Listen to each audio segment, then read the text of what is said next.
Ayan, isang maganda at pinagpalang gabi po sa bawat isa. Amen. Amen. Amen. Masaya po ba kayo na tayo po ay nakadalo sa ating bayan ng Parambahan? And ako rin po ay nagkakalak at masaya dahil sa araw na ito ay nakita ko na naman po kayo at sama-sama po tayong kapatid ng salita ng Diyos. Amen. At ngayon din po, sabay-sabay po natin buksan ang ating Biblia sa Awit chapter 84 verse 1 to 2. Say amen po kapag nakita po natin. Amen.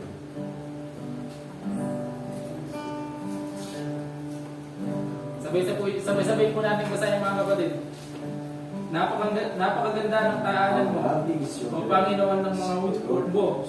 Ang kaluluwa ko ay nananabik o nanghihina para sa mga bulwagan ng Panginoon. Ang puso ko naman ay maawit sa kagalakan sa buhay na Diyos. Amen. Amen. Ngayon po at tinatawagan ko po ang ating opening prayer. Si Brother Jomer.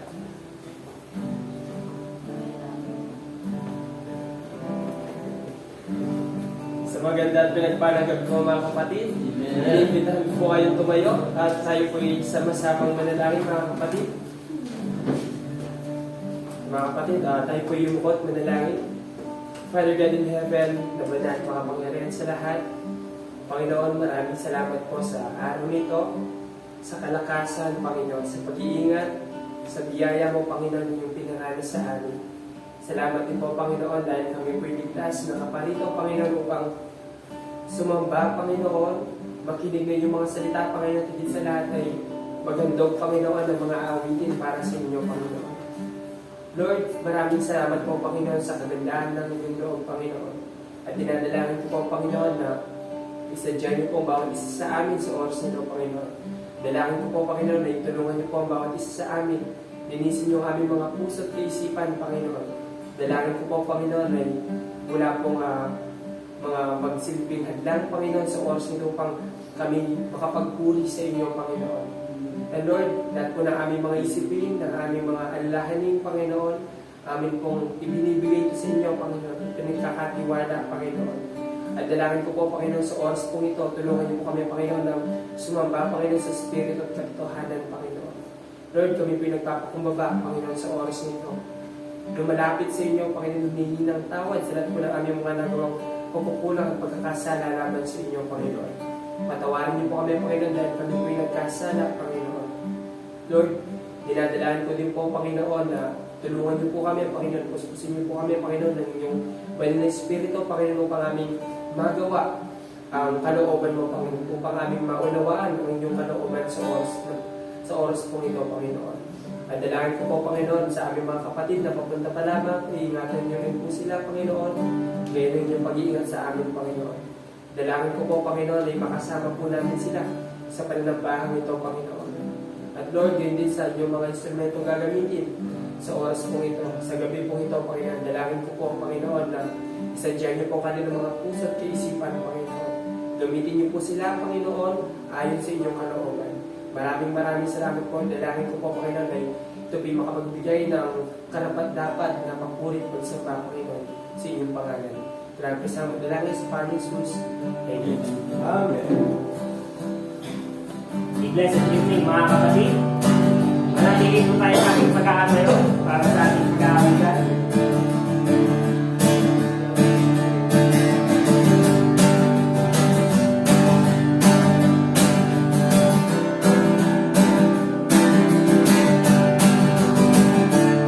Sing the wondrous love of Jesus. Ready? Sing.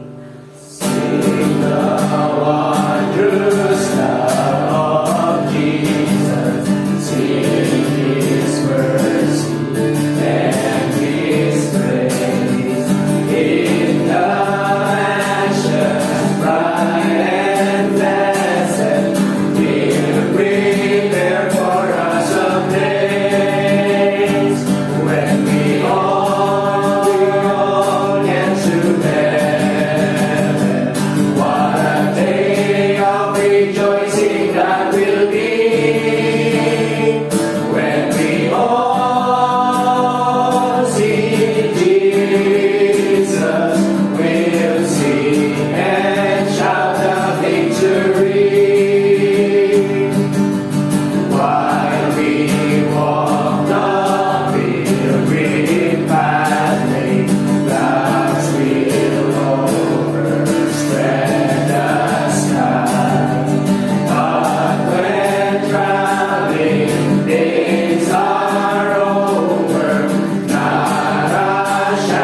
magre-rejoice tayo pag nakita natin si Jesus Christ. Amen. Kasi it means na sumunod tayo sa Kanya. Hindi lamang sa utos niya, hindi tayo nagpaka-hypocrite.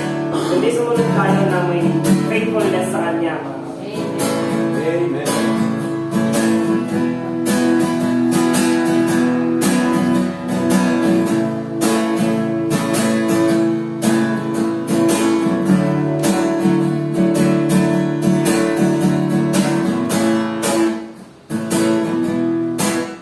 Let's sing mga kapatid. God sent His Son. They called Him Jesus. He came to love, give and forgive. Give Him and die to buy my pardon. An empty grave is there to prove my Savior lives. Because He lives, I can face tomorrow. Because He lives, all fear is gone. Because I know He holds the future, and life is worth the living just because He lives. How sweet to hold a newborn baby and feel the pride and joy He brings. But greater still, the calm assurance this child can face uncertain days because He lives. Because He lives, I can face tomorrow. Because He lives, all fear is gone. Because I know He holds the future, and life is worth the living just because He lives. And then one day I'll cross the river, I'll find my spot, none war within. And then I'll stand its way to victory.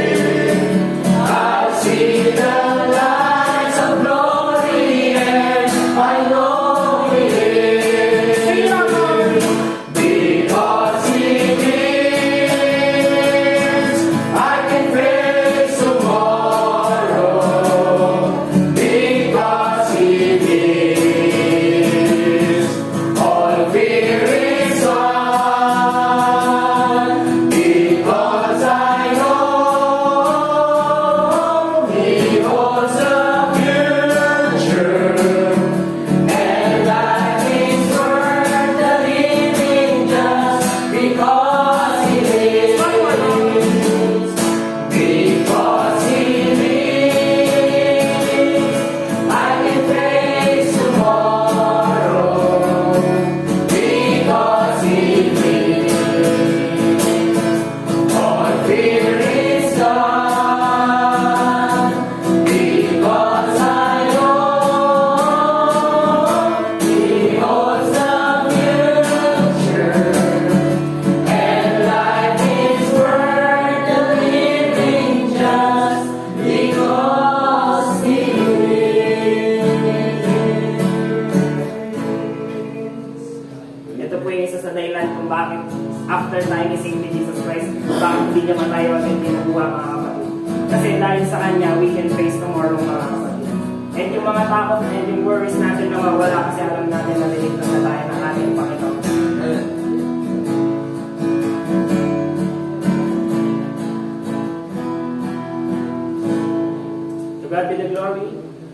Ready? Sing.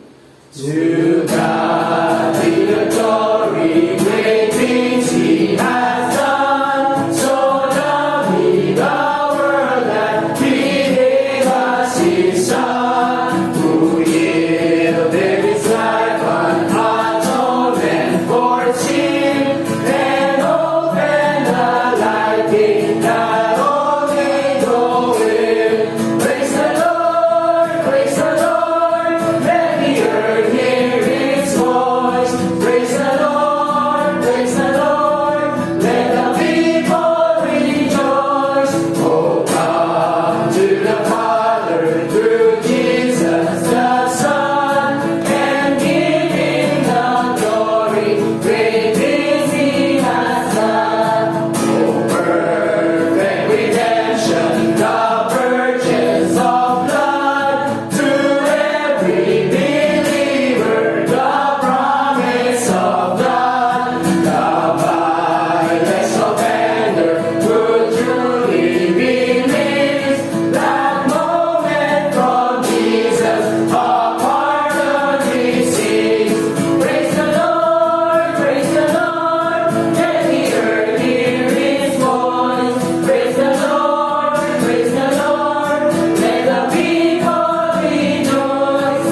Oh, come to the Father through Jesus the Son, and give Him the glory, great things He has done. Great things He has taught us, great things He has done, and great our rejoicing through Jesus the Son. Come purer and higher and greater will be our wonder, our worship when Jesus we see. Praise the Lord, let the earth hear His voice. Praise the Lord, let the people rejoice. So come to the Father through Jesus the Son, and give Him the glory, great things He has done. Praise the Lord, let the earth hear His voice. Praise the Lord, let the people rejoice. Oh, come to the Father through Jesus the Son, and give Him the glory, great things He has done. Amen. All God's children say, Amen. Amen. Isang magandang pinagpalang gabi mga kapatid. Let us open our Bible sa Matthew 6, verse 33. Basahin po natin ang sabay-sabay. But seek ye first the kingdom of God and His righteousness, and all these things shall be added unto you. Amen. Let's pray mga kapatid. Panginoon na yung makapangyarihan sa lahat, our most loving and gracious Father God in heaven, Panginoon, the initiator and the creator of this world, Panginoon. We thank you, Panginoon, for this very evening, Panginoon, na kami ay tinuro mo sa inyong sambahan, Lord, na ligtas, Panginoon, despite the bad weather, Lord. And maraming salamat, Lord. We glorify your name, Panginoon, sa commitment, Panginoon, ng mga kapatid, Lord, na magsamba, Panginoon, na matutunan ng inyong salita, Panginoon. Nanawa ay yung mga maririnig ko namin sa gabing ito, Panginoon, ay hindi lang po maging salita, Panginoon, but then gawa ay may apply namin, Lord, sa buhay namin, Panginoon, as we live, Lord, in this world, Panginoon. And gawa, Panginoon, sa gabing ito ay palakasan kami, Panginoon, ang bawat isa, Lord, na magkaroon, Panginoon, ng isang goal, Lord, but to share your gospel, Panginoon, sa ibang, sa labas, Panginoon. We pray, Lord, sa ating tithes and offerings, Panginoon. Maraming salamat, Lord, sa buhay, Panginoon, ng aming kapatid, Lord,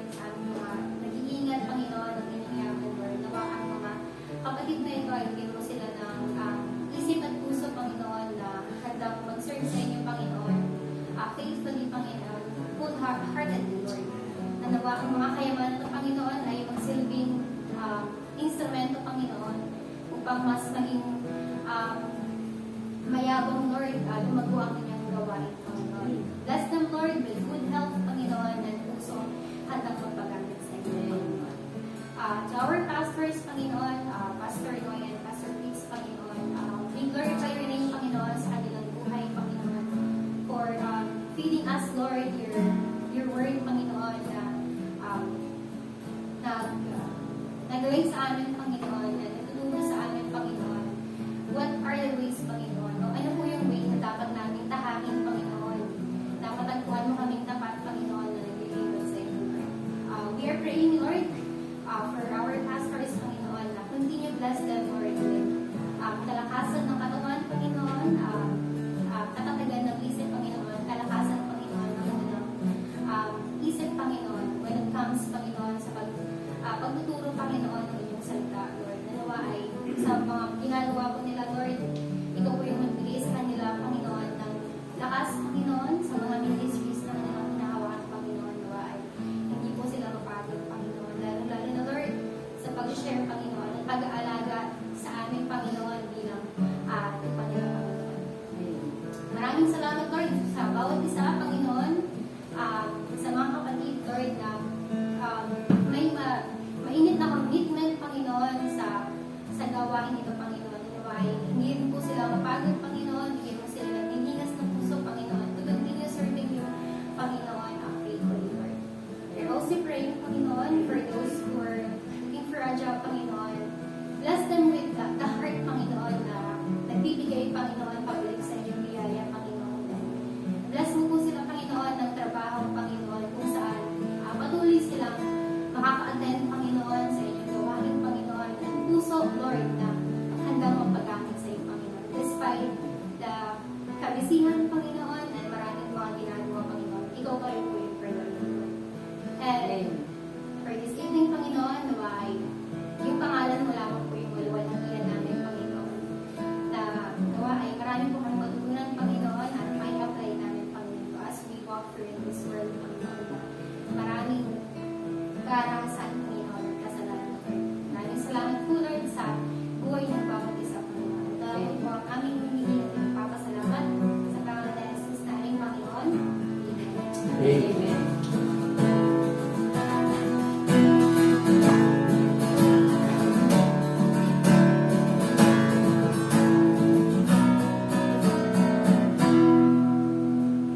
There shall be showers of blessing.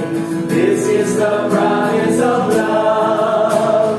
There shall be seasons refreshing, sent from the Savior above. Showers of blessing, showers of blessings beneath. Mercy drops round us are falling, but for the showers we need. Showers of blessings we need. Mercy drops round us are falling, but for the showers we need. All God's children say, Amen.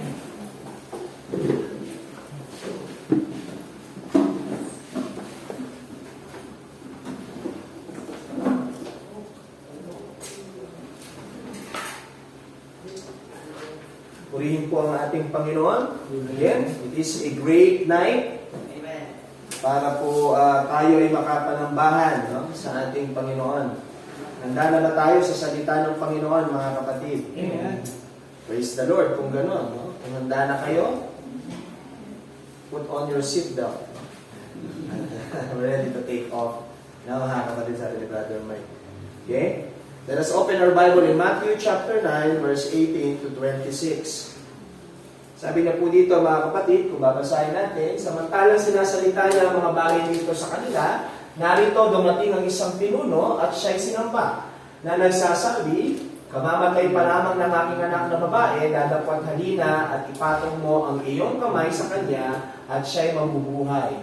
At si Jesus ay, verse 19, nagtindid at sumama sa kanya, pati na ang kanyang mga alagad. At narito, isang babaeng inaagasang may 12 taon na ay lumapit sa kanyang likuran at hindi po mailayan ang kanyang damit. Verse 21, sapagkat sinabi niya sa kanyang kalooban,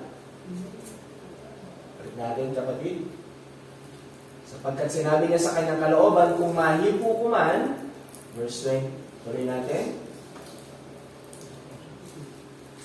lamang ang kanyang damit ay gagaling ako. Dadapwat paglingon ni Jesus at pagkita sa kanya ay sinabi, anak, laksan mo ang iyong loob. Pinagaling ka ng iyong pananampalataya. At gumaling ang babae mula sa oras na iyon. At nang pumasok si Jesus sa bahay ng pinuno at makita ang mga tumutugtog ng mga plauta at ang mga taong nagkagulo, ay sinabi niya, magparaan kayo sapagkat hindi patay ang dalaga kundi natutulog. At dinawanan nila siya at nililibak. Dadapwat ng mapalabas na ang mga tao ay pumasok siya at tinignan niya siya sa kamay at nagbangon ang dalaga at kumalat ang pagkabantog na ito sa buong lupang yaon. Pumunta naman po tayo, no, sa Luke chapter 8, mga kapatid. No, tingnan natin yung storya. Ito po ay parallel story. No, ibig sabihin, ito po ay similar account. No? Similar account po ito. Magkaiba lamang po ang perspektibo. No? Yung isa, si Mateo ang sumulat. Yung isa po si Lucas. No, mga kapatid. Hindi po sila nagko-contradict, pero sila po ay nagsumasang-ayon. No? Sinusuportahan ang bawat isa. At narito, lumapit ang isang lalaking nagngangalang Jairo. Kay Matthew po kanina, ang sabi, no, ruler, no, isang pinuno ng sinagoga. Ha? Ang pangalan po ngayon nitong tao nito, pinuno na ito, ay nakita na natin ngayon, si Jairo, no, mga kapatid. At siya isang pinuno sa sinagoga, at siya ay nagpakirapa sa paanan ni Jesus, at ipinamamanhik sa kanya na pumasok sa kanyang bahay. Sapagkat siya ay isang bugtong na anak ng babae na may 12 taong gulang, at siya ay naghihingalo. Dadapwat, samantalang siya lumalakad ay sinisiksik siya ng karamihan. At isang babae na may 12 taon nang inaagas siya na ginugol sa mga manggagamot ang lahat ng kanyang pagkabuhay at sino may walang makapagpagaling sa kanya. At lumapit sa kanyang likuran at hingi po ang laylayan ng kanyang damit at pagdakay na ampat ang kanyang agas. At sinabi ni Jesus, sino ang humipo sa akin? At nang tumanggi ang lahat ay sinabi ni Pedro at ng mga kasamahan niya, Guro, iniimpit ka at sinisiksik ka ng karamihan. Dadagpwat sinabi ni Jesus, may humipo sa akin, sapagkat naramdaman ko na may umalis na bisa sa akin. At nang makita ng babae na siya hindi nalingid, ay lumapit siya na nangangatal at nagpakirapa sa harapan niya na isinasaysay sa harapan ng buong bayan ang dahil kung bakit siya hinipo niya at kung paanong dumaling siya kapag daka. At sinabi niya sa kanya, anak, pinagaling ka ng iyong pananampalataya, yumaong kang payapa. Samantalang nagsasalita pa siya ay dumating ang isa na mula sa bahay ng pinuno sa sinagoga na nagsasabi, patay na ang anak mong babae. Huwag mong bagabagin ang guro. Dadapwat ng marinig ito ni Jesus ay sumagot sa kanya, huwag kang matakot. Manampalataya ka lamang at siya'y gagaling. At nang dumating siya sa bahay, ay hindi niya ipinahintulot na pumasok na kasama niya ang sino mang tao, maliban na kay Pedro at kay Juan, at kay Santiago, at ang ama ng dalaga at ang ina nito. At tumatangis ang lahat, at pinanambitanan ang dalaga. Dadapwat sinabi niya, huwag kayong magsitanis sapagkat siya hindi patay kundi natutulog. At tinawanan nila siya na nililibak, na napag-alamang siya'y patay na.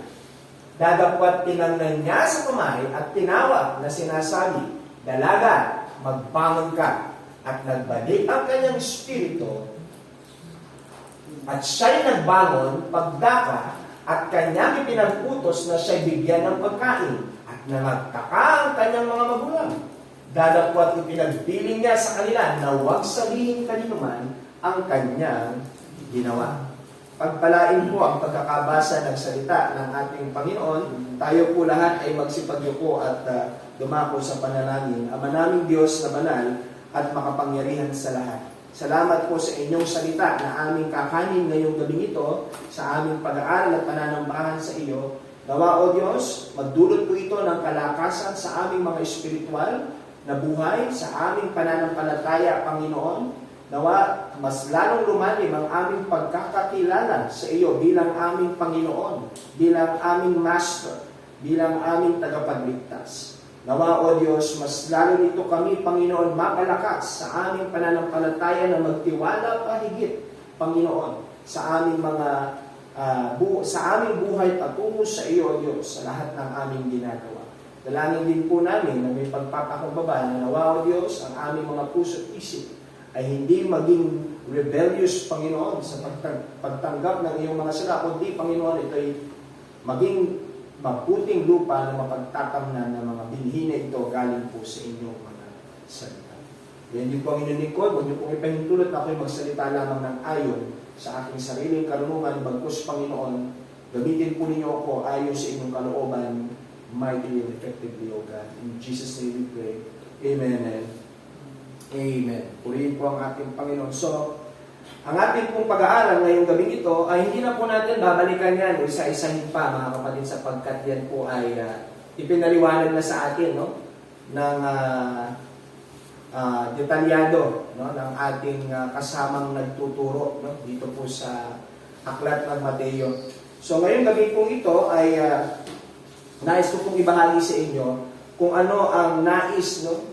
Ipahayag ng account na ito o nais na iparating sa atin ni Mateo, mga kapatid. So, ang ating pong pag-aaral ngayong gabi ay pinamagatang The Rulers and Bleeding Woman's Faith and the People's Unbelief.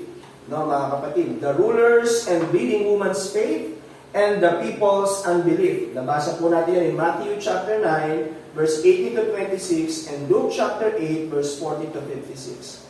So, mga kapatid, for the past few months, nakita po natin ang ating pag-aaral sa Aklat ng Mateo. At para po ilagay sa tamang perspektibo po ang ating mga kaisipan at ang ating mga kaisipan at din ang ating pag-aaral, mga kapatid, nais ko lamang pong ipaalala sa inyo, mga kapatid, ang layunin kung bakit po isinulat ni Mateo ang aklat na ito. Kasi doon po natin dapat ilagay ang ating isip, mga kapatid. Sinulat po ni Mateo ang aklat na ito, mga kapatid, upang magbigay, no, ng mga ebidensya, no, na magpapatunay, mga kapatid, na ang ating Panginoong Hesukristo ang inaasahang Misaya o Mesias, no, ng bayan ng Israel. Pag sinabi po natin Misaya or Mesias, mga kapatid, no po, hindi po yung Mesias na tubigas, no, mga kapatid, no? Mesaya na lang. Siguro baka mamaya ma-misinterpret pa yung Mesias, ne? Messiah. Ibig sabihin po, Savior. Okay? Sapagkat kung babalikan po natin, mga kapatid, ang kasaysayan ng Israel, sila po ay nakaranas, no, ng iba't samut-saring pagkakabihan, no, mula sa iba't ibang mga bayan. So sila ay pinangakuan ng Diyos, no, na may darating na magliligtas sa kanila, no, mga kapatid. At hindi lamang nila naunawaan sa anong kaligtasan ito ibibigay, no, ng ating Diyos. So, mga kapatid, kung babalikan natin in Isaiah chapter 35, verse 5 to 6, ito po, mababasa po natin dyan, kung magkagayoy, madidilat ang mga mata ng bulag. Ito po isang prophecy na po ni Isaiah, mga kapatid, na sinasabi niya po sa bayan ng Israel na kapag dumating ang tagapagligtas, kapag dumating ang Panginoong Diyos, no, ito ang kanyang gagawin, no, mga kapatid. Kung magkagayoy, madidilat ang mga mata ng bingi. Tama ba? Didilat ba ang mga mata ng bingi? Hindi, bulag. Di ba, mga kapatid? Tunog na ata kayo. Bulag, no, mga kapatid. At sabi niya, at ang mga pakinig ng bingi ay mabubuksan. Kung magkagayoy, lulukso ang pilay na parang usang. Tingnan po ninyo, mga kapatid. Oh. At ang dila ng pipi ay aawit, sapagkat sa ilang ay bubukal ang tubig at magkakailog sa ilang. Tingnan po ninyo, mga kapatid, no? Ito po ay propesiya po ni Isaiah sa pagdating ng ating Panginoon. And Isaiah chapter 9 verse 6, no? Same book, mga kapatid, mas earlier nga lang, no? Ano pong sabi diyan? Sapagkat sa atin ay ipinanganak ang isang bata, sa atin ay ibibigay ng isang anak na lalaki, at ang pamamahala ay maaatang sa kanyang balikat. Ano po? Maaatang ang pamamahala sa balikat ng batang ito. Sabi na po dyan, at ang kanyang pangalan ay tatawagin kamangha-mangha, tagapayo, makapangyarihan Diyos, walang Ama, Pangulo ng Kapayapaan. No? So, mga kapatid, kung titignan natin in Matthew chapter 1, no, ito po ay na-fulfill. No? Ito po ay naisakatuparan. Ano pong ibig sabihin nun? No, dumating, ipinanganak, ang ipinangako ng Diyos na magliligtas sa bayan ng Israel. Ang ating Panginoong Jesus. Bagamat ganon, mga kapatid, ay hindi po naging madali, no, para sa ating Panginoon na kumbinsihin ang kanyang sariling bayan na manampalataya sa Kanya bilang kanilang Panginoon at tagapagligtas. So mga kapatid, dahil po si Mateo, isinulat ang aklat na ito upang magbigay ng evidence na magpapatunay na ang ating Panginoong Jesucristo, ang ating Panginoon, ang ating tagapagligtas. At sa pamamagitan nito, mga kapatid, ng pananampalataya sa Kanya, no, magtatamo ang sino man ng tinatawag na kalayaan o freedom. Ito po. Anong freedom ito? Kalayaan mula sa kasalanan at sa kabayaran nito. Okay? Ganun pa man, mga kapatid, kung mapapansin po natin ang pattern ng ministry ng ating Panginoon, simula po in Matthew chapter 8, makikita ninyo, after po pinagaling ng Panginoon yung may kwetong, after pinagaling ng Panginoon yung centurion, after pinagaling ng Panginoon yung ating, yung in-law ni Peter, na mga kapatid, ang sunod na ginawa ng ating Panginoon ay nangaral patungkol sa pagsunod sa Kanya. Okay? And then later on, nagpakita na naman ang ating Panginoon ng kamangamanghang gawa. Pinakalma niya ang bagyo, pinagaling niya dalawang lalaking inaalihan ng demonyo, pinagaling niya yung paralytic, and then tinawag niya si Mateo. Meron na namang teaching about following Jesus. Okay? And then mga kapatid, nagturo ang ating Panginoon uli, no? Ito naman about fasting. Okay? And then ngayon mga kapatid, nakita natin, ito na naman, no? Mapapasin nyo na naman. Nagpagaling ang ating Panginoon ng batang babae, binuhay niya yung yung dalaga, pinagaling niya yung labaeng dinudugo, may papagalingin siyang 2 bulag na lalaki, and then, may papagalingin na naman siyang hindi makapagsalita, and then, patungkulan naman, mangangaral na naman siya about sa pagsunod sa Kanya, no, mga kapatid. Alam po ninyo, ito po yung dahilan kung bakit ginagawa yan ng ating Panginoon. Ipinakikita sa atin ni Mateo na ang ating Panginoon, simula noong Matthew chapter 5 hanggang chapter 7, na ang sinasabi ng ating Panginoon ay may kapangyarihan. Meron po itong otoridad, no? Meron po itong kapamahalaan, meron kapangyarihan na salita ng Panginoon. At after niya magsalita o magturo, ipinamamalas ng Panginoon sa kanilang mga nakikinig sa Kanya yung kapangyarihan na taglay niya.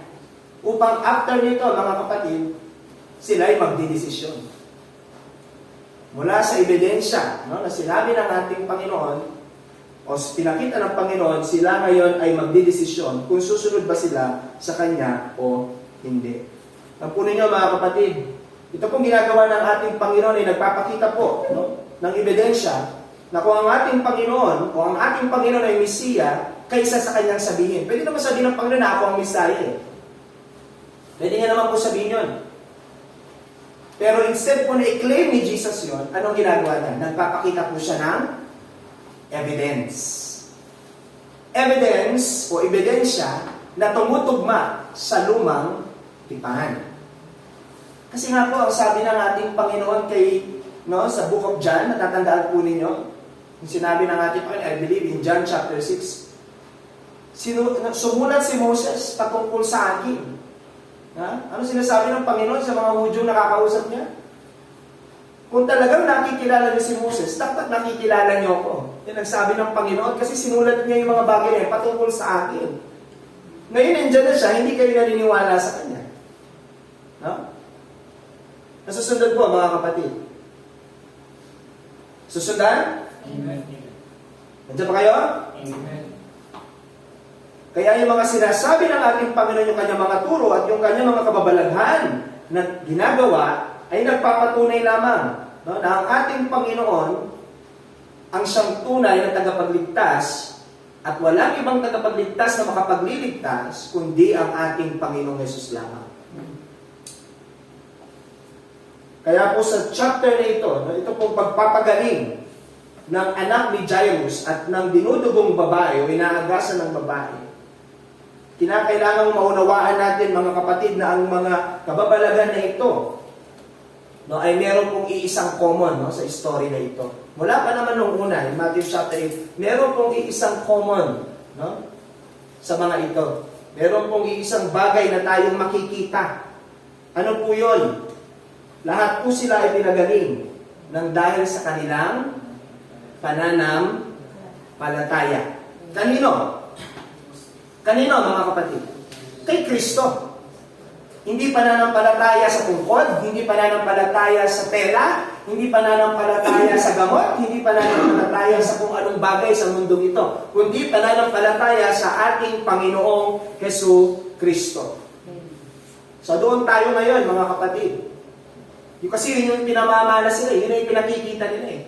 Isa po sa mga pinakikita sa atin ni Mateo ngayon, maliban na sa ating Panginoon ang sinasabi ang katuparan ng pagiging Mesiya ng bayan ng Israel, kinakailangan, sinasabi ni Matthew na kinakailangan kapag nakita mo na ang mga ebidensya dito, kinakailangan ilagak mo ang pananampalataya mo sa ating Panginoon. Lumapit ka sa Panginoon. Kaya ang unang punto natin ngayong gabi nito is, come to Jesus in times of troubles. Okay? Come to Jesus in times of troubles. Mabasa natin in verse 18 to 19, mga kapatid. Kung titignan natin dyan. Verse 18 to 19, makikita po ninyo in Matthew chapter 9, verse 18 to 19, nakita po ninyo si Jairus. Nung nakita niya yung kanyang anak na naghihingalo, at ang sabi sa Luke, ay pagdating din na doon, namatay na, mga kapatid. Anong ginawa ni Jairus? Bilang isang pinuno sa sinagoga, bilang pinuno sa sinagoga, mga kapatid, siya po ay masasabi natin may kapangyarihan. Ano ibig sabihin ng kapangyarihan, mga kapatid? Hindi ko sinasabing kaya niyang lumipad, kaya niyang gawing tubig, kaya niyang gawing alak ang tubig. Hindi po yung kapangyarihan na yun. Maaaring meron po siyang access sa mga magagaling na doktor. At dahil siya'y pinuno ng sinagoga, maaaring siya ay may posisyon. Kasi pinuno siya eh. Ha? At kung pinuno ka, maaaring ikaw ay mayroong mga ari-arihan. May pera ka. Ngunit mga kapatid, lahat mo nang nabanggit na yon, kapangyarihan, pera, posisyon, ay hindi po tayo ma-exempt na mga bagay na yon sa mga troubles ng buhay. Nakita po ninyo, kahit ang may pera, kahit ang may kayamanan, kahit ang may kapangyarihan, ay tinatamaan ng problema. Tinatamaan ng karamdaman. Tinatamaan ng pinansyal na problema. Tinatamaan ng physical na problema. Tinatamaan ng relationship problem. Tinatamaan sila ng lahat ng uri ng problema. Tulad mo at tulad ko. Ang kabigatian po ng buhay ay walang pinipili, mga kapatid. Bakit? Sapagkat po ang kabigatian ng buhay ay dala ng kasalanan. Of course, alam natin yan. Tama ba, mga kapatid? Ang kabigatian ng buhay ay dulot ng kasalanan na nananalaytay sa ating mga laman. Kasama nito, mga kapatid, ang kabigatian ay dulot din ng mga desisyon, mga maling desisyon na ating ginawa sa ating buhay. Marami, kaya tayo nagsasuffer financially, kaya tayo nagsasuffer sa ating relationship, it's because may mga mali tayong desisyon sa nakaraan. Kaya nga mga kapatid, it doesn't matter kung Christian ka o hindi, lahat dinarat na ng kapig-hatian. Ngunit mga kapatid, ganun pa man, mapapansin natin na kapag ang tao ay may problema o kapag ang tao ay nakaranas po ng kabigatian, ito po ang aral na gustong ituro sa atin ni Mateo. Tulad po ni Jairus at ng babaeng inaagasan ng 12 taon, kinakailangan mga kapatid, na i-recognize natin. I-recognize ng tao yung tinatawag po nating helplessness or hopelessness. Nakita po ninyo, kung babasahin natin si Jairus, kamukha po na sinabi ko sa inyo, pinuno siya, may pera, may ari-arian, marahil ginawa niya na lahat ng magagawa niya, pinuntahan niya na lahat ng pwede niyang puntahan, para lamang mabuhay ang kanyang anak. Ganon din yung babae inaagasan. Sabi nga sa Luke, lahat ng kanyang pagkabuhay, ginamit niya na para lamang siya ay magpagaling. Pero may nakapagpagaling ba? Wala. Nakita po ninyo, at the end of the day, mga kapatid, ang kapighatian ng tao ay hindi matatapos nang dahil lamang taglay nila lahat ng bagay sa mundo ito. Ang solusyon po sa pagkapighatian ng tao ay walang iba, kundi ang paglapit sa ating Panginoong Hesukristo. Ang nais pong ituro sa ating mga kapatid ni Mateo is, it doesn't make Jesus less powerful, that He is not able to help us in times of need. Hindi po nababawasan ang kapangyarihan ng ating Panginoon kapag hindi tayo lalapit sa Kanya, mga kapatid. Mananatili siyang makapangyarihan. Nakikita po natin, kapag ang tao ay nasa gitna ng paghatian, at hindi siya lumalapit sa Panginoon, hindi po nababawasan ang kapangyarihan ng ating Panginoon. Hindi dahil hindi niya kayang tumulong, mga kapatid, kundi ayaw natin lumapit sa Kanya. Alam po ninyo ang sabi ng Psalm 23 verse 4, ang awit 23 verse 4, ano pong sabi niya, mga kapatid? Sabi niya po, ang Diyos ay ating ampunan at kalakasan hanggang sa krolo sa kabagabagan. Okay? Nasundan po natin, mga kapatid. Ang ating Panginoon, ang ating ampunan at kalakasan hanggang sa krolo. Nakahanda po ang Panginoon na tumulong sa atin. Kung tayo ay lalapit sa Kanya. Next, mga kapatid, Psalm 46 verse 1. Ano pong sabi niya? Ang Diyos, Psalm 46 verse 1 pa yan. Psalm 23 verse, awit 23. Psalm 23 verse 4.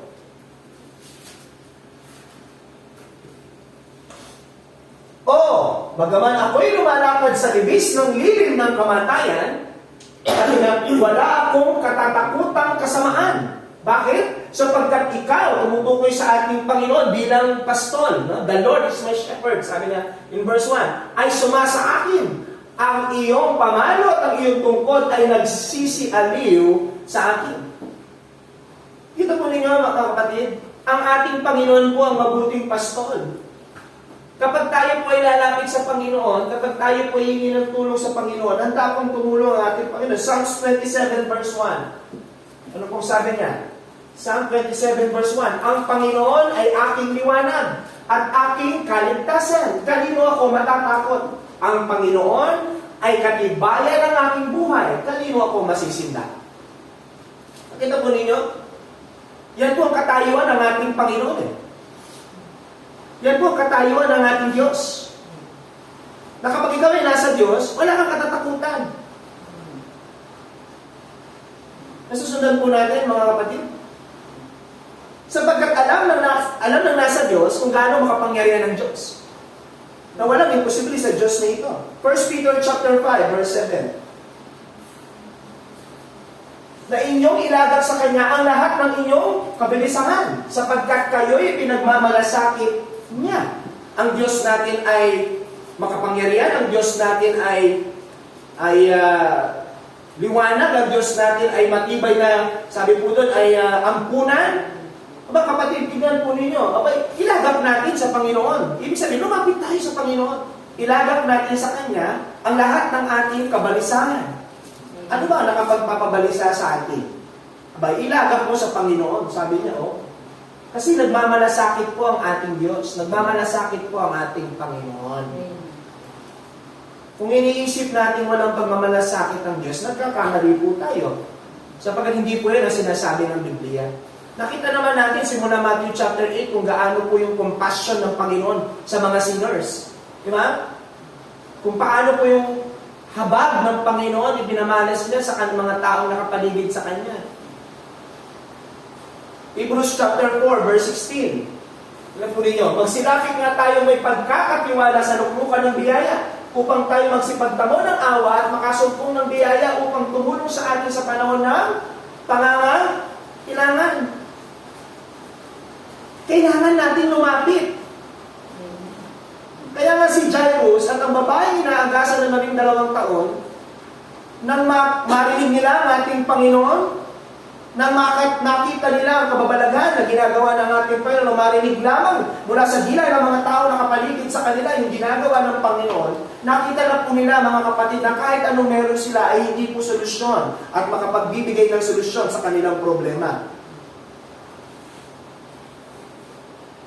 Sa paglapit sa ating Panginoon, kinakailangan mayroong pagpapakumbaba, mga kapatid. Mababasa natin yan in verse 41 and verse 47.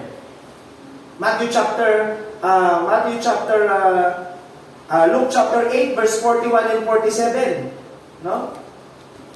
Buksan mo, Brad. Luke chapter 8, verse 41. Ano pong sinasabi dyan?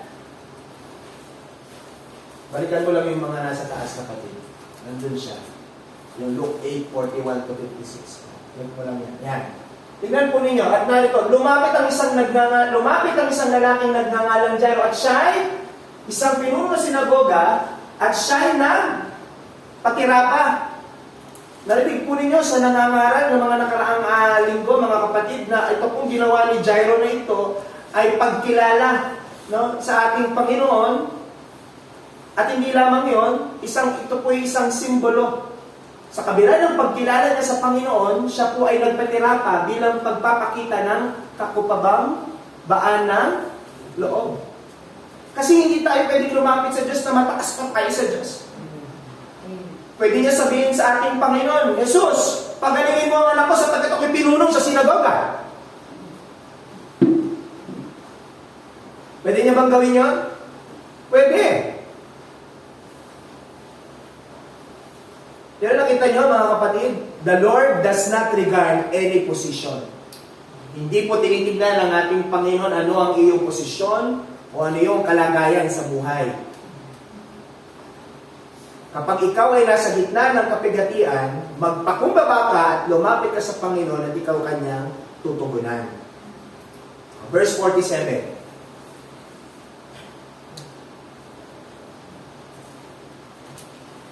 At nang makita ng babae na siya hindi nalilib, ay lumapit siya na nangangatal. Ay, lumapit din po yung babae. Actually, kung babalikan pa natin yan, mga kapatid, kung titignan ninyo, balik mo pa, kapatid, sa taas. Verse 45. Yan. No? O verse 44. Lumapit sa kanyang likuran, sabi mo. At hindi po mailayan ang kanyang damit. Kita po ninyo, mga kapatid, may paglapit sa atin, kasi nakita na nila eh. No? Kailangan po may pagpapakumbaba. Kailangan may pagtingin sa sarili na ikaw ay walang magagawa para iligtas ang iyong sarili. Amen? Kaya nga ang sabi po ng Biblia, God resisted the proud. Ayaw po ng Diyos ang mapagpaimbabaw. Amen? Ang nais po ng Diyos, mapagpakumbaba. Kinikilala na si Jesus ang kanyang Panginoon at kinikilala na wala siyang magagawa. Ang kanyang sarili, hindi ang Panginoon. Kinikilala niya ang kanyang sarili na wala siyang magagawa. Kung lalapit tayo sa Panginoon, kinakailangan meron pong pagkilala sa sarili nung tinatawag nating helplessness o hopelessness. Verse 18 ng Matthew chapter 9. No? Verse 18 and verse 21. Makikita po ninyo dyan, mga kapatid, in verse 18, ang sabi sa kanya, no? My daughter just has died, sabi niya. But come and lay your hand on her. A ruler came in and knelt before him. Nakita po ninyo, yumuko, nagpitiripa, sumamba sa kanya, nakikiusap. No? Kasi wala na siyang mahinging tulong. Wala nang ibang tulong ang available sa kanya. ang tanging pag-asa na lamang niya ay ang ating Panginoon. In verse 21, tinatpo niya yung babae, if I only touch His garment, nakita po ninyo yung emotion, kita niyo po yung expression ng babae, kung mahawakan ko lamang, kasi ginawa na niya na ang lahat. Wala nang nalalabing pag-asa sa kanya, yun na lang. Yung tanging nakikita niya na ng pag-asa ay siya makalapit sa Panginoon at mahawakan man lang kahit yung dulo. Nakita po ninyo yung recognition nila na ng kawalan na ng pag-asa. Nakita niyo po yung recognition nila sa kanilang sarili na ang Panginoon Jesus na lamang ang makatutulong sa kanila. At kung lalapit tayo sa Panginoon, mga kapatid, kinakailangan, maliban na kilalanin dapat natin ang sarili natin na bilang mga helpless. No? Dapat kilalanin din natin ang Panginoon kung sino siya. On those same verses, mga kapatid, makikita natin, they knelt before Jesus. May pagkilala sa sarili na wala silang magagawa at may pagkilala sa ating Panginoon kung sino siya. That is worship, mga kapatid. At sabi po ng Bible, only God can be worshipped.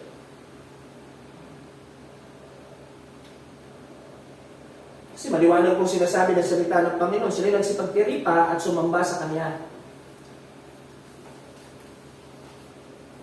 On the same verses, in verse 18 and in verse 47 po ng Luke chapter 8, makikita po natin, mga kapatid, yung recognition nila bilang ang ating Panginoon ang kanilang pag-asa.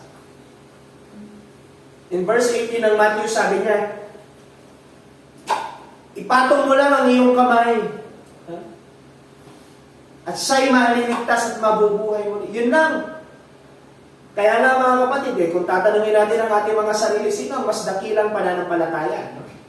Yung centurion o itong si Jairo? Compare natin.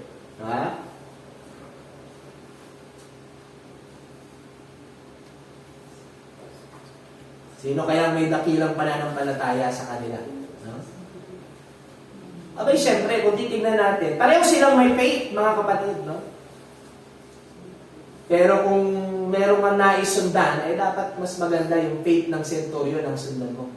Pero hindi sinasabi mahina ang faith nito, ni Jairo, mga kapatid, hindi po yun ang issue. Ang issue kung sino po may mas malaki. Hindi po yung may mas pinakamaliit. May mas malaki. Susundan po natin. Kasi yung centurion, sabi niya, huwag ka na pumunta. Sabihin mo lang, Panginoon, magaling na yun. Diba? Yun ang magandang faith, kapatid. Kaya nga sabi ng Panginoon doon sa faith ng centurion, wala pa siya nakitang ganun pananampalataya sa bayan ng Israel. At dapat ganun ang faith natin, higit sa lahat. Ganun pa man, hindi po nagpapakita yung faith ni Jairo ng kawalan ng faith, mga kapatid. Nais niya yung maranasan, no? Yung personal touch ng ating Panginoon. Nais niyang masaksihan mismo sa kanyang mga mata ang kapangyarihan at kamanghamanghang gagawin ng ating Panginoon. Mula po sa mga binasa nating verses sa kwento po nito, makikita natin na lahat po, ng tao sa buong mundo, ikaw, ako, mga nasa labas, unbelievers and believers, lahat po tayo may troubles. Lahat po tayo may kapigatian, sabi ng Panginoon. Okay?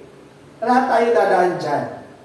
Ganun pa man, mga kapatid, doon natin mapapatunayan na kahit anong pong kapigatian sa mundong ito ay hindi po masosolusyonan eventually ng salapi, kapangyarihan at ng kung ano-ano mang mga bagay. Madudugtungan nito, maaari, ano man yung pwede niyang madugtungan, pero hindi po dito mapipigilan yung pinakamalaking problema ng tao sa kanyang buhay. No? Yung kasalanan at ang kabayaran ng kasalanan.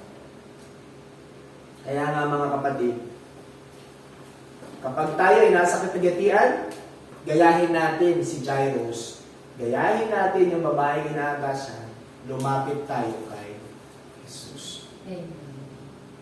Amen? Pangalawa, kapag lumapit tayo kay Jesus, mga kapatid, ipinakita rin sa atin bilang example ni Jairo at ng babaeng inaagasan na 12 taon, yung isang halimbawa po ng paglapit sa ating Panginoon. Naliban po na kapag lalapit ka sa Panginoon, dapat ikaw ay mapagpakumbaba, Maliban na sa ikay lalapit sa Panginoon, dapat ikaw ay kinikilala mong ikay walang pag-asa na. No? Dapat kinikilala mo na ang Panginoon ay ang iyong tagapagligtas. Dapat kinikilala mo na ang Panginoon ang iyong pag-asa. Okay? Maliban doon, kapag lalapit ka sa Panginoon, ito po ang pinaka-importante. Kapag ikay nasa gitna ng kapigatian, ito po ang pinaka-importante sa lahat. Lahat po ng mga sinabi ko kanina, ay hindi po yun, no? Magkakaroon ng epekto kung walang faith sa paglapit sa ating Panginoon. So, pangalawang punto natin, kapag lumapit ka sa Panginoon, kailangan lumapit ka ng may pananampalataya. Come to Jesus in faith, mga kapatid. Wala na po si Jesus ngayon. No? Sa palagay po ninyo, mahahanap na natin siya naglalakad dito? Katulad ni Jairo? At sasabihin natin sa kanya, Panginoon, pumunta ka sa bahay namin, pagalingin mo ang nanay ko, pagalingin mo ang tatay ko, pagalingin mo yung kapatid ko. Pwede ba yun? Pwede ba natin gawin na ngayon yan? Mahanap ba natin siya naglalakad dyan sa daan? Nakita po ninyo, mga kapatid. Kaya kung sa panahon na ito, itinuturing ng malaki ang pananampalataya ng mga taong ito. Bagamat nakikita nila, naranasan nila ang pisikal na paglakad at ministeryo ng ating Panginoon. What more pa dapat ngayon, mga kapatid? Kaya nga sabi nga ng Panginoon in John, the book of John, mapalad ang mga hindi nakakita sa akin pero nananampalataya. Nakita po ninyo, mga kapatid, kung itinuturing nyo ng Panginoon na malaki ang faith ng mga ito, what more pa yung mga tao ngayon sa ating panahon na hindi na nakikita ang pisikal na ministeryo na paglakad ng ating Panginoon dito sa lupa, pero nananampalataya sa Kanya. Pero naniniwalang si Jesus ang makapagpapagaling sa kanila. Naniniwalang si Jesus ang makatutulong sa kanila, sa kanilang mga kapigatihan sa buhay. Nangangailangan po yun ng faith, mga kapatid. Kaya kung wala kang pananampalataya sa ating Panginoon, hindi ka lalapit sa Kanya. Lalapit ka una sa kung kanino-kanino kasi sila yung nakikita mo eh.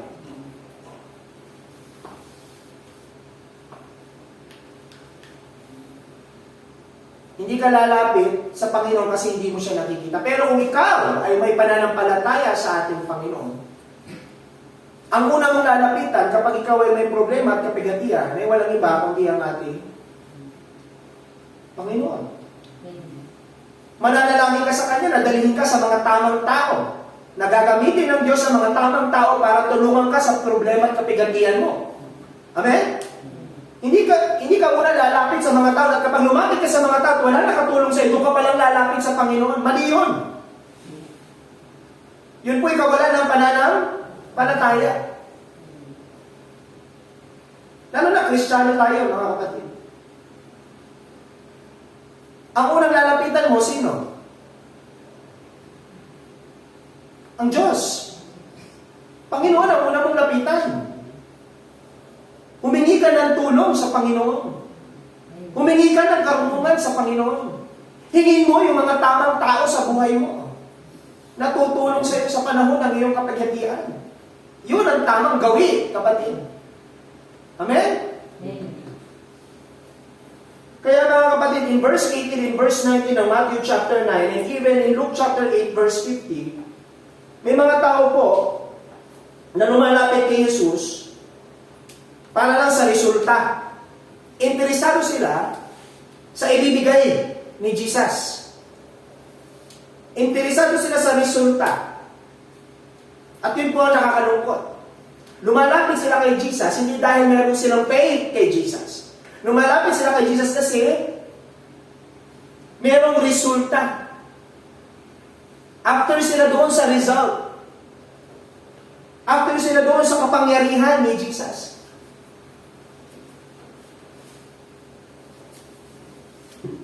Mga kapatid, we might have troubles in life. Name it. We have it all. Okay? Lahat na lang ng uri ng problema sa mundo, kapatid. Marahil hindi mo pa nararanasan yung iba, pero mga kapatid, halos lahat yan, name it, nandyan lahat yan. Available yan sa sanlibutan. Wala naman ang kagulat-gulat dyan.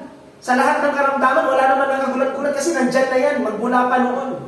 Problema sa salapi, nandyan na yan, mula noon. Korupsyon, nandyan na yan, mula noon. Wala na nakakagulat dyan, mga kapatid. Kaya nga, pangalanan man lahat natin lahat ng problema, nandyan na yan. Ngunit, mga kapatid, no, ang ating Panginoon ay hindi po natin servant.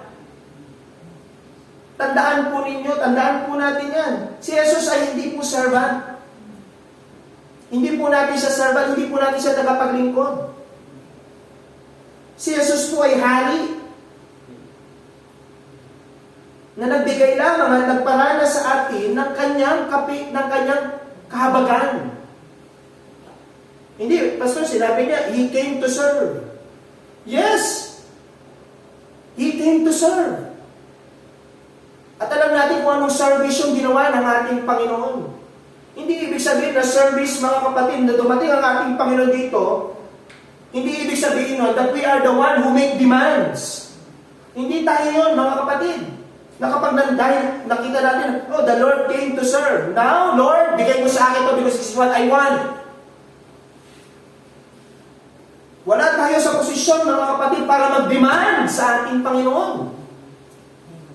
Wala tayo sa posisyon, mga kapatid, para utusan ng ating Panginoon na gawin ang isang bagay na gusto lang natin dahil nahihirapan tayo.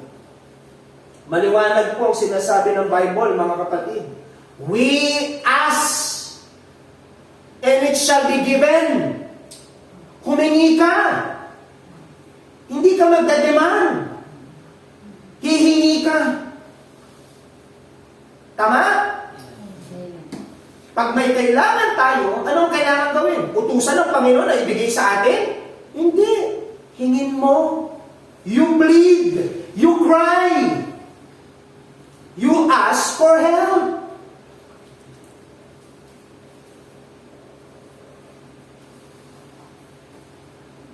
Nasusundan po natin, mga kapatid. Huwag tayong lumapit sa Panginoon as if may utang na loob si Jesus sa atin. Kaya ano man ang gusto natin kailangan, ibigay niya. No. Nagkakamali tayo. Kailangan, pag lumapit tayo sa Panginoon, we plead.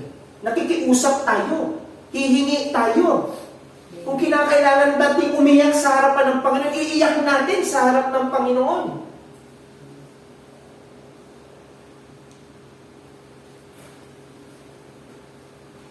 Magagawa lang natin yan, mga kapatid, kapag lumapit tayo sa Panginoon, fully convinced that He is able.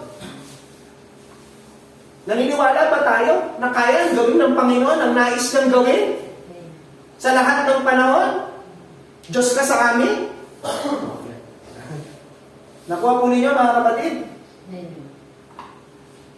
Hindi tayo pwede lumapit sa Panginoon na lalapit ako kay Lord, nagbabakasakali ako kay Lord eh.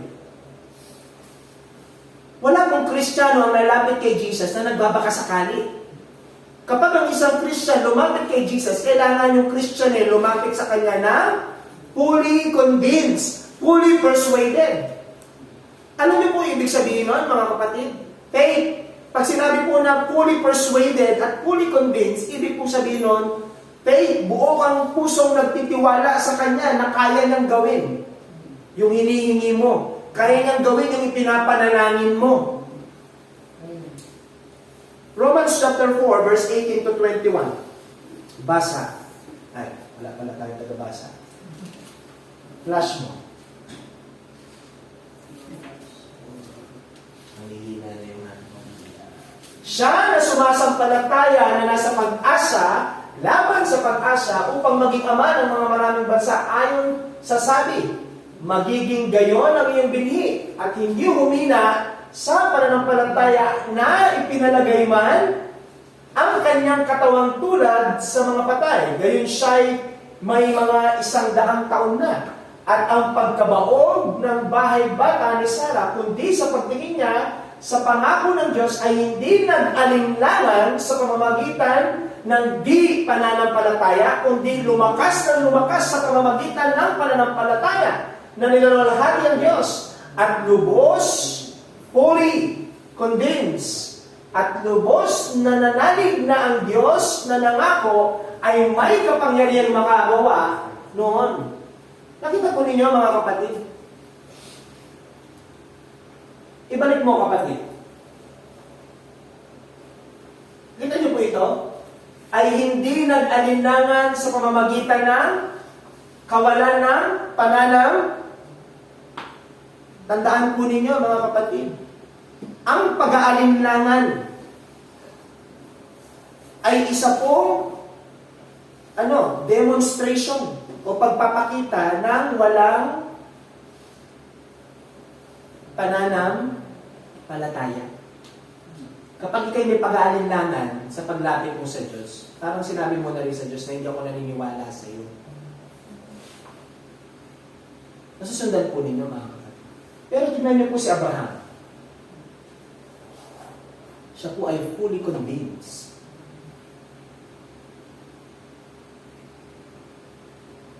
First Timothy chapter 1, or 2 Timothy chapter 1, verse 12. Dahil dito'y nagtiis din ako ng mga bagay na ito, gayon may hindi ako nahihiya, sapagkat nakikilala ko yung aking sinasampalatayanan, sabi ni Pablo. Nakikilala niya yung kanyang sinasampalatayanan, nakanino yung faith niya. At lubos akong naniniwalang siya'y makapag-iingat ng aking pinagkatiwala sa kanya hanggang sa araw na yaon. You see, mga kapatid, ano sinasabi ni Paul? Ano man yung bagay na pinagkatiwala ko sa Panginoon sa araw na yun, naniniwala ko kaya niyang gawin yun. He is fully convinced. That is faith, mga kapatid. Na ang Panginoon lamang ang makapag-iingat sa kanyang kaluluwa at sa kanyang kaligtasan, wala nang iba. That is faith. He is fully convinced, mga kapatid. Kaya nga siya nagtiis eh. Kasi alam niya, ang Panginoon ang mag-iingat sa kanya hanggang sa dulo ng kanyang lakbayan sa mundong ito. Next, Hebrews chapter 11, verse 6. At kung walang pananampalataya, ay hindi maaaring maging kalugod-lugod sa kanya. Sapagkat ang lumalapit sa Diyos ay dapat sumasampalataya walang Diyos. May Diyos. At siya ang tagapagbigay ganti sa mga kanya'y nagsisi. Kita po ninyo mga kapatid. It is not that because people don't believe in Him, that's why He has no power. But it's on the other way around. He is so powerful that He doesn't need to help us. And yet all He requires of us is to believe in Him.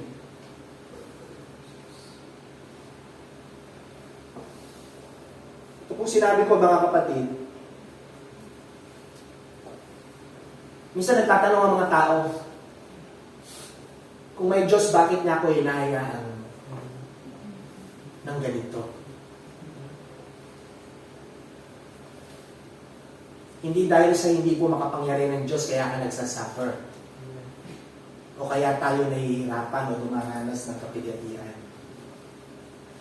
It's the other way around. Makapangyarihan siya, hindi naman niya tayo kailangan tulungan, pero kaya niya tayong tulungan kung lalapit tayo sa Kanya. At pag lumapit tayo sa Kanya, mga kapatid, kinakailangan sa ating paglapit sa Kanya, the only requirement is what? Ano lang kinakailangan gawin ng tao? Sumampalataya sa Kanya. Amen? Ang daming ginagawa ng tao para solusyonan niya ang kanyang sariling problema. Pero nakalilimutan ng lumapit sa Diyos na ang kailangan niya lang gawin, sumampalataya sa ating Panginoon.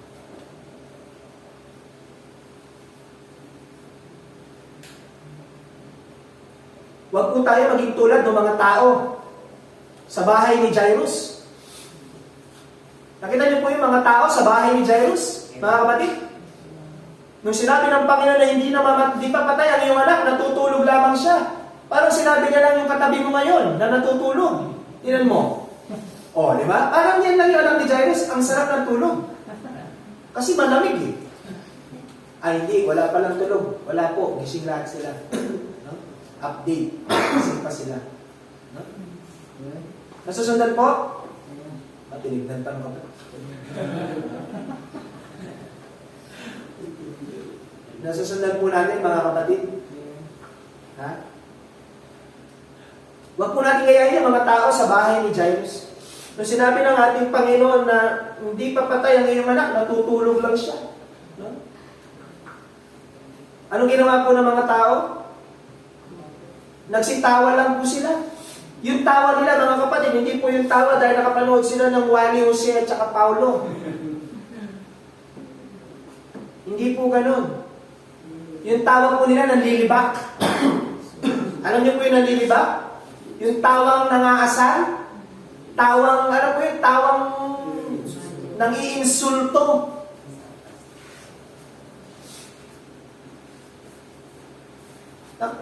Yung po yung, alam niyo po, yung po yung tawa ng kawalan ng pananampalataya. Yung po yung unbelief na tinatawag. Opposite ni Jairo at nung babaeng dinudugo. Kabaliktaran po sila ni Jairo at nung babaeng dinudugo. Kung gaano punong-puno ng pananampalataya ang ama ng dalaga at ang babaeng dinudugo, ganun naman silang nagpapakita ng kawalan ng pananampalataya. Imagine mo, tatawanan ka dahil naglilingkod ka sa Panginoon, tatawanan ka ng tao dahil mas nagtitiwala ka sa Panginoon kaysa sa kanila. Tatawanan ka dahil ano? Tama yung ginagawa mo. They laugh at Jesus because of their unbelief. Kasi hindi sila naniniwala kay Jesus eh. Hindi kasi nila kilala si Jesus. At kahit narinig na nila ang mga ginawa at sinabi ng ating Panginoon, mas pinili nilang wag sumampalataya sa Kanya. Kabaliktaran ni Jairus at kabaliktaran ng babaeng dinudugo.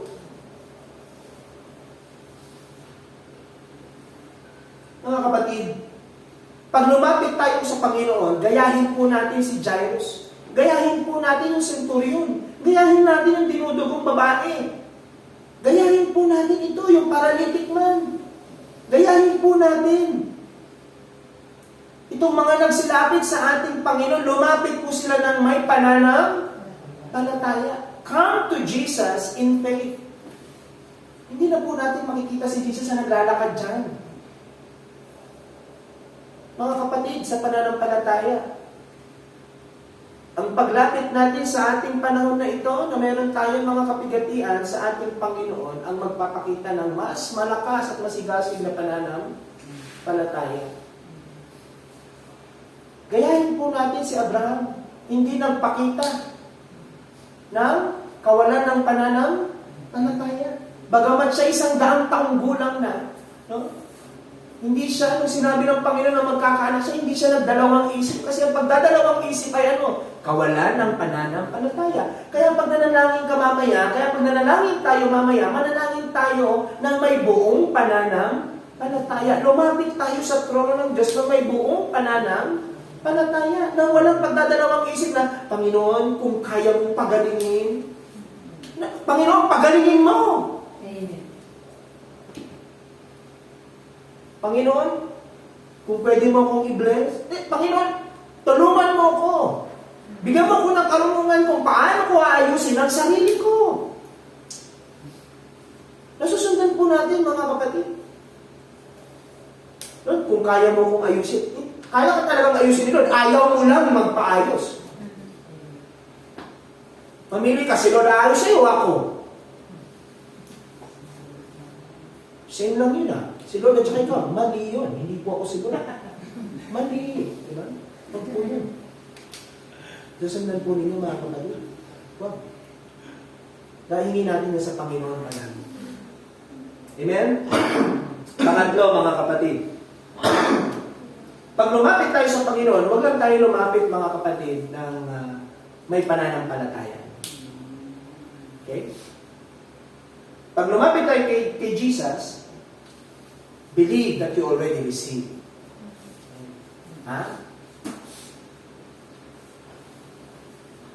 Come to Jesus believing you already received what you've asked.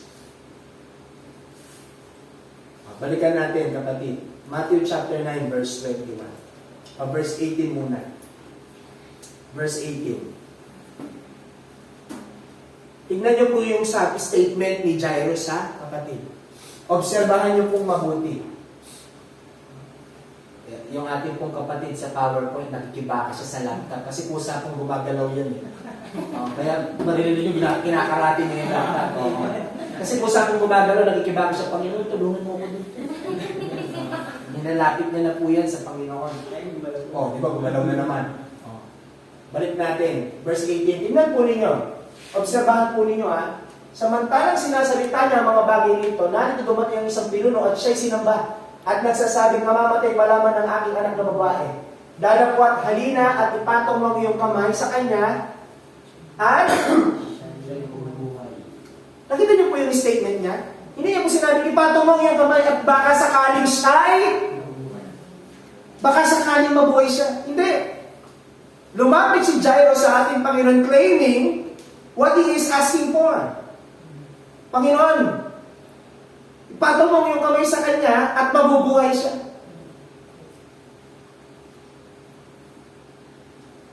That's a sign of faith. Sign of faith po yun, mga kapatid. Yan ang problema sa atin pag nananalangin at lumalapit tayo sa Panginoon. Ang paglapit natin sa Panginoon, hindi po ganito. Kamukha po na sinabi may mga doubts pa. Pinag-pray mo na, tapos nag-pray ka sa Panginoon, tapos yung sarili mo pa rin karunungan ang susundin mo. Ayun po hindi po nagpapakita ng faith sa ating Panginoon. Kita po ninyo, patong mo yung kamay sa kanya at siya'y mabubuhay. Liname niya na. Wala, mabubuhay siya. Verse 21. Tingnan niyo yung pambabae. Tingnan niyo yung babae. Sapagkat sinabi niya sa kanyang kalooban, yung babae ginagasan, kung mahipo ko man, tingnan po ninyo. Next. Lamang ang kanyang damit ay gagaling ako. Hindi niya po sinabi, kung mahipo ko lamang ang kanyang laylayan ng kanyang damit, ay baka sakaling gumaling ako. Ano sabi niya? Ay, gagaling ako. Mabubuhay siya? Ay, gagaling ako. Nakita po ninyo? They believe that they have received what they've asked.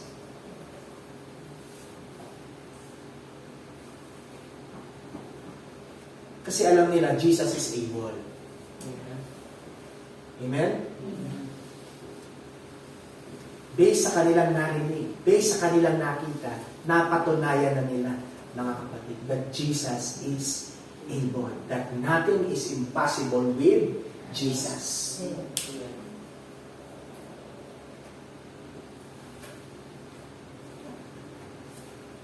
Verse 25. Tingnan po ninyo. Tama ka na to.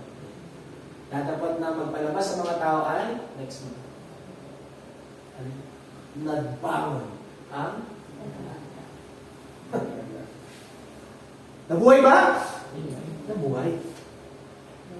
Gumaling ba? Gumaling. Matthew chapter 7 verse 7, ano po sabi ng Bible? Magsingi kayo at kayo'y again, magsingi kayo at kayo'y ang problema, hindi tayo humihingi.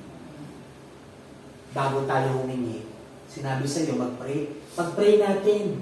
Wala pa man, ay hindi man. Parang narinig kayo, kwento ni Sister Ellie nung minsan. Hingi tayo ng discount. Ay, hindi man yan wala pa man. Wala ka na kaagad. Pag-pray mo. Ano pinag-pray? Pag-hingi, meron. Amen. Humingi ka kasi. Hindi ka naman bibigyan kung hindi ka hihingi. Maliwanag po sinasabi ng Panginoon. Pastor, humingi ako ng magandang asawa. Pero ang binigay sa akin, mabait.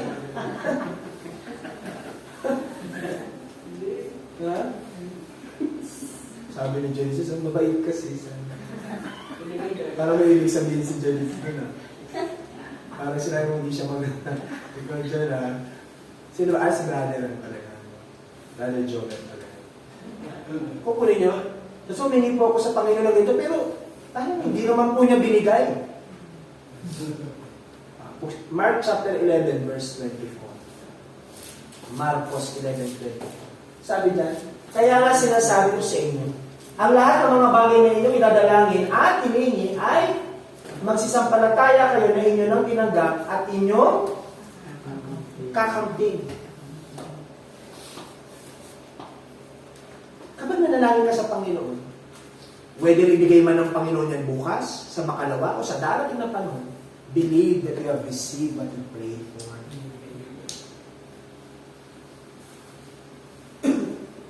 Alam po ninyo, minsan, mga kapatid, ang hinihingi natin sa Panginoon, imposible.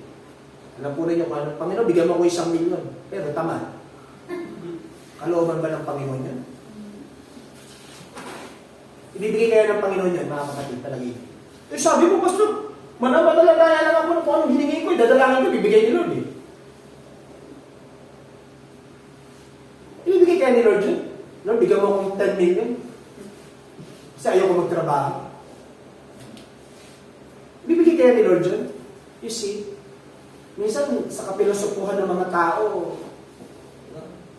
nagpapakita rin yan ang kawalan ng pananampalataya. Ang hingin ko sa Panginoon, yung ayaw sa kanyang kalooban, kasi yun ang ibibigay niya. Sundan po natin, mga kapatid. Eh, Pastor, ayaw ba sa kalooban ni Jesus, yung mga ginawa niya? Yes! Maliwanag po yan, in John chapter 8, sinabi po na po yun, in John chapter 10, in the book of John. Lahat ng ginagawa niya ay ayon sa kalooban na Ama. Ibig sabihin, yung pagpapagaling sa mga tao na yan ay ayon sa kalooban ng Diyos. Nasundan po natin.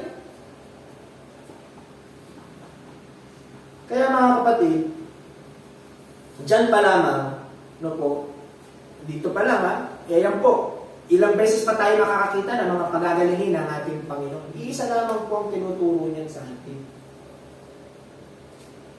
Napatunayan na natin, mga kapatid, na yan ay nagpapakita ng ebidensya na ang Panginoon ay Diyos.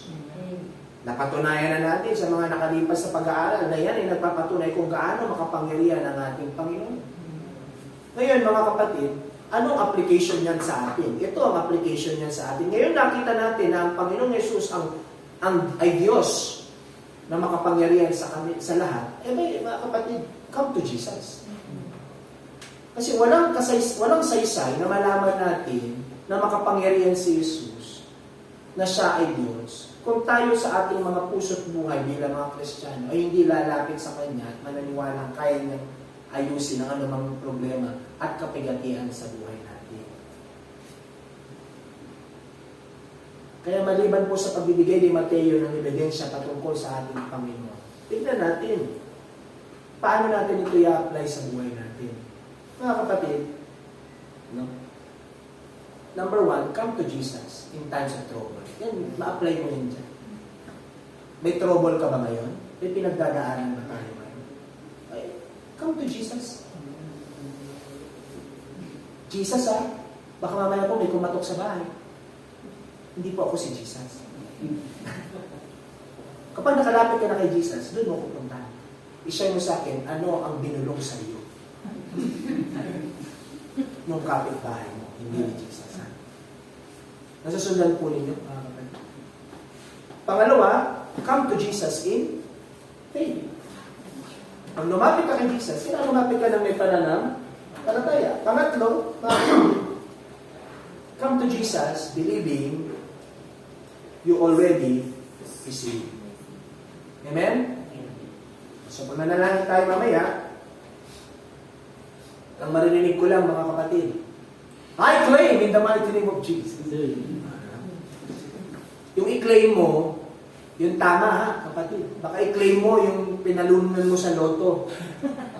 Lord, tumama sana ako sa loto. Ay, tatamaan ka talaga sa Panginoon.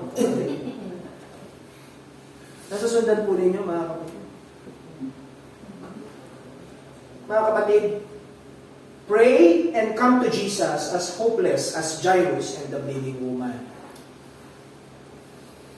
Laid everything in the feet of Jesus. Mga kapatid, kapag nanalangin tayo ngayon, gayahin po natin kung paano lumapit si Jairus at yung babaeng dinugo. Ilatag na natin lahat sa Panginoon, sa paanan ni Jesus. Ilatag mo na. Huwag ka nang magtira. Cast all your cares.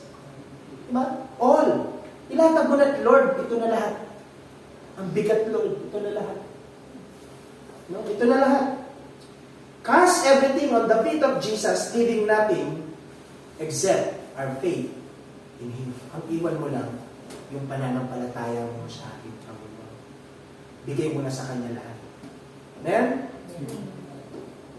Fully persuaded, fully trusting that in His grace and mercy and according to His will, we will receive what we ask. Amen? Ready na ba kayong manalangin? Amen. Hindi pa ako tapos. Number 4. Ready na ba tayo mag-pray, mga kapatid? Amen. O kasi malamig na yung pansit at saka yung carbonara.